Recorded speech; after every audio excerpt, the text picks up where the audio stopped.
Et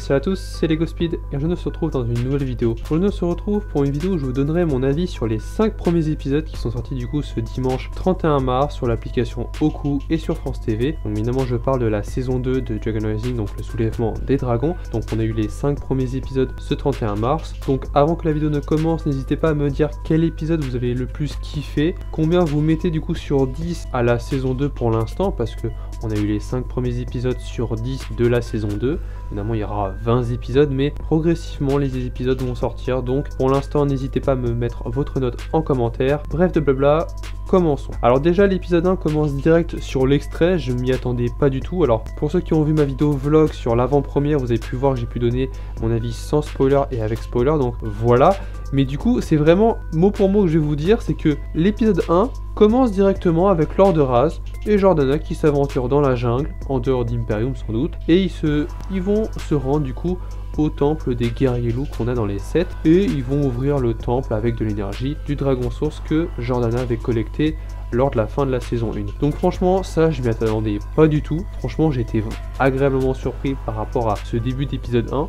Franchement, ce moment, je m'attendais que ça soit dans l'épisode 2, 3, 4, pas l'épisode 1. On commence d'emblée avec ça, donc franchement, c'était très bien. Bien, passons du côté du coup maintenant des ninjas. Donc après leur victoire du coup de Ninjago lors de la fin de la saison 1, ils protègent Ninjago avec les différentes petites actions qu'ils peuvent faire pour protéger du coup Ninjago dans son ensemble, hein. Du coup, la ville de Ninjago, les quartiers, les différents quartiers. Bref, ils protègent Ninjago, donc les différents ninjas, Lloyd, Kai, les nouveaux ninjas, Sora, Harim, Brazera, bref, ils protègent la ville. Sauf qu'il y a un élément perturbateur qui va arriver par rapport à Lloyd, du coup il va obtenir du coup des visions. Donc franchement, les visions qu'il obtient, donc avec la lune de sang, les guerriers loups avec des masques, franchement très bien fait, j'ai bien aimé. Alors après, le reste de l'épisode est consacré à un maillet qui va être volé par rapport à Cinder, qui cherche le maillet à travers différentes petites boutiques où il y a des artefacts. Ça franchement j'ai bien aimé, donc à la fin de l'épisode il apporte ça à Lord Raz, ça va très vite.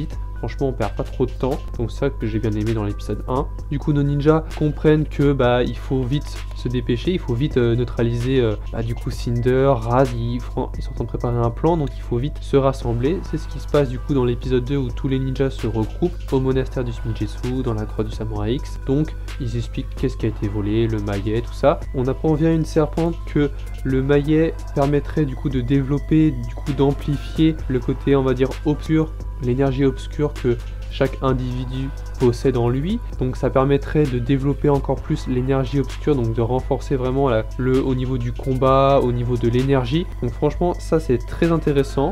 Donc c'est de simples, on va dire, de simples sbires que Lord Raz a recruté, mais il en a en quantité via l'image que je vous mets. On a ensuite Euphrasia qui du coup n'arrive pas à stopper Cinder et Lord Raz qui arrivent du coup au royaume des nuages dans l'épisode 2. Donc franchement, il y a un petit combat entre Euphrasia et Cinder, donc vent et fumée. Cinder a mis, on va dire, une petite raclée à Euphrasia qui ne sait pas encore trop maîtriser ses pouvoirs, mais deux maîtres élémentaires qui font un combat, ça me rappelle un petit peu la saison 4, donc ça fait un peu de nostalgie, même si ce sont des nouveaux personnages, mais j'ai bien aimé. Donc après, dans la suite de l'épisode 2, on a Euphrasia qui prévenir du coup les ninjas que du coup Lord Raz il est au royaume des nuages, donc les ninjas se ramènent au royaume des nuages. Malheureusement, du coup une nouvelle technique nous est révélée, montrée. C'est le spin destructeur, donc c'est une petite pour un maître élémentaire quand il apprend les arts mystiques, tout ce qui est interdit. Donc franchement, j'ai bien aimé. Donc Cinder n'est pas un des 5 bannis, on va y revenir dans les prochaines minutes de la vidéo. Mais franchement, j'ai bien aimé le spin destructeur, ça renforce vraiment le côté un peu obscur du personnage. Et ça permet entre guillemets du coup aux méchants de remporter cette victoire. Les ninjas du coup battent en retraite parce que Brazera d'un côté elle est blessée. Zane il s'est fait un peu renvoyer contre un mur, c'est assez violent. Donc voilà pour ce qui est de l'épisode 2. On passe maintenant à l'épisode 3. Alors on est vraiment juste après la défaite du coup des ninjas, c'est directement juste après. On a nos ninjas qui sont un peu démotivés, on va dire, ils comprennent pas qu'est-ce qui se passe, comment ça peut arriver. Et Lloyd du coup va juste après, on va dire, essayer d'avoir des visions comme quand il dort, sauf que il se passe rien. À ce moment-là, du coup, il appelle les dragons sources, hein, il dit mais ce n'est qu'un jeu pour vous. Et à ce moment-là, on a les bébés dragons sources, on va dire, qui se ramènent autour de lui comme des espèces de silhouettes de dragons sources, toutes les couleurs, on va dire. Je vous mets du coup une image, je vous illustre avec des images. Et à ce moment-là, il voit une discussion avec les dragons sources qui est assez intéressant. On revoit juste avec le symbole de l'énergie, comme les dragons sources du coup du feu, de la glace, de la foudre, de la terre, je suppose. Et on voit du coup un des dragons sources qui était du coup l'un qui était sous Imperium parler, prendre la défense de Lloyd pour dire il faut l'aider, malgré que les autres n'étaient pas favorables à aider Lloyd et du coup les humains. Donc jusqu'à là, franchement, l'épisode 3 était vraiment très bien. Ensuite, on a du coup Lloyd qui obtient du coup les quelques images d'un temple avec une porte en acier. Franchement, j'ai bien aimé. Franchement, c'est quelque chose qui était vraiment très bien. Du coup, la suite de l'épisode, Lloyd va se laisser guider parce que les ninjas partent en expédition pour trouver ce maître dragon. Voilà, ils savent pas encore que c'est un maître dragon, mais pour trouver ce maître. Donc avant de terminer sur l'épisode 3, du coup, nos ninjas partent en expédition grâce au bounty. Ils arrivent devant des montagnes, on ne sait pas trop comment, mais Lloyd se laisse guider entre guillemets par son instinct, on va dire.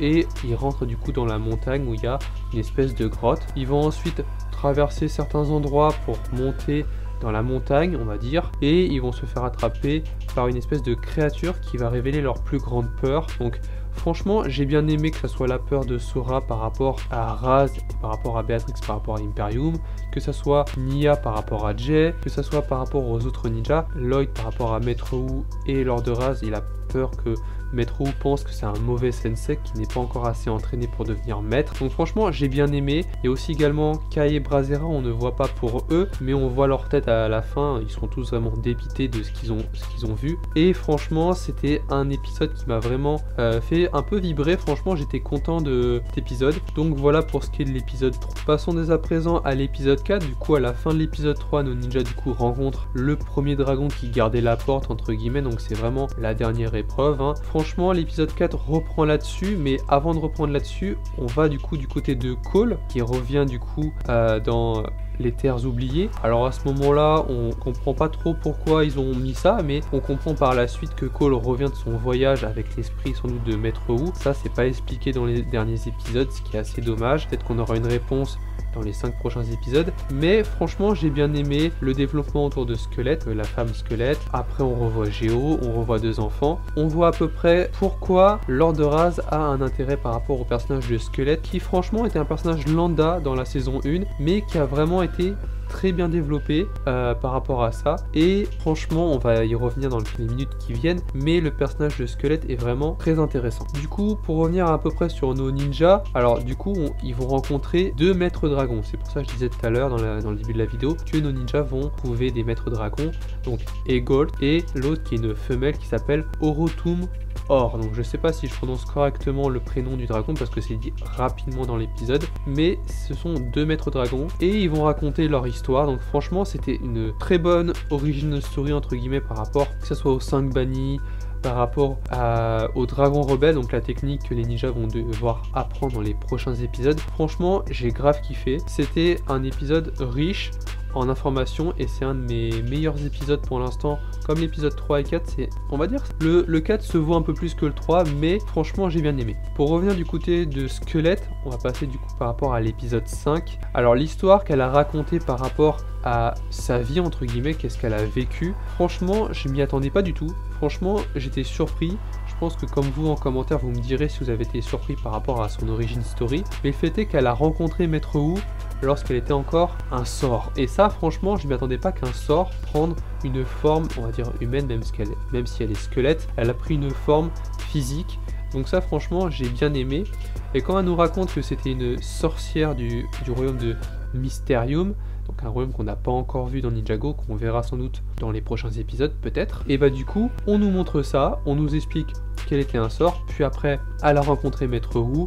Il y a eu des échanges entre eux pendant des heures, et elle a fini par prendre une forme physique. Et on nous explique très bien que la forme dragon est du coup la seule forme, on revient à peu près au niveau des maîtres dragons, mais c'est vraiment les 5 bannis ont été vaincus par ces dragons là, et c'est la forme dragon, donc dragon rebelle, qui a permis de vaincre, on va dire temporairement, les 5 bannis, et de pouvoir les exiler en dehors de tous les royaumes existants, ou dans un royaume sans doute en plus, ou en dehors des royaumes. Bref, on aura des explications, des détails un peu plus dans les prochains épisodes, je suppose. Mais franchement, j'ai grave kiffé le flashback par rapport à Squelette. C'était vraiment un des récits qui m'a vraiment captivé dans ces 5 premiers épisodes.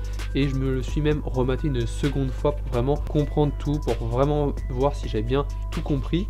Et c'était vraiment très intéressant. Donc j'ai hâte de voir dans les prochains épisodes l'aventure du coup de Cole et de Zane qui vont partir avec Squelette et sans doute peut-être les autres. Peut-être que Squelette, peut-être, on verra, mais franchement j'ai bien aimé. Et pour terminer, on va parler du coup des ninjas qui s'entraînent du coup à la forme dragon que j'ai pu énoncer précédemment. Donc d'un côté on a 2 groupes, donc on a Sora et Ryu qui s'entraînent pour apprendre le Spinjitzu, et de l'autre côté du coup on a tous nos autres ninjas, que ça soit Lloyd, Kai, Harin et Nya qui s'entraînent au Spinjitzu pour développer la forme dragon rebelle. Donc franchement j'ai bien aimé le reste de l'épisode 5, franchement c'était un très bon épisode, et c'est surtout la fin qui va faire que j'ai kiffé le personnage de Lord de Raz. On le voit un petit peu, mais quand il parle, il dit des choses, il dit des dingueries. Franchement, Lord de Raz, il était là, et il est en train de parler vite fait avec Jordana, et après du coup il se fait appeler par son maître, en mode il communique comme ça, il est en train de voler, et il dit « Quelles sont vos instructions, mon maître ?» Et on voit pas c'est qui, mais une espèce de lumière au-dessus, j'ai pas forcément de théorie pour l'instant,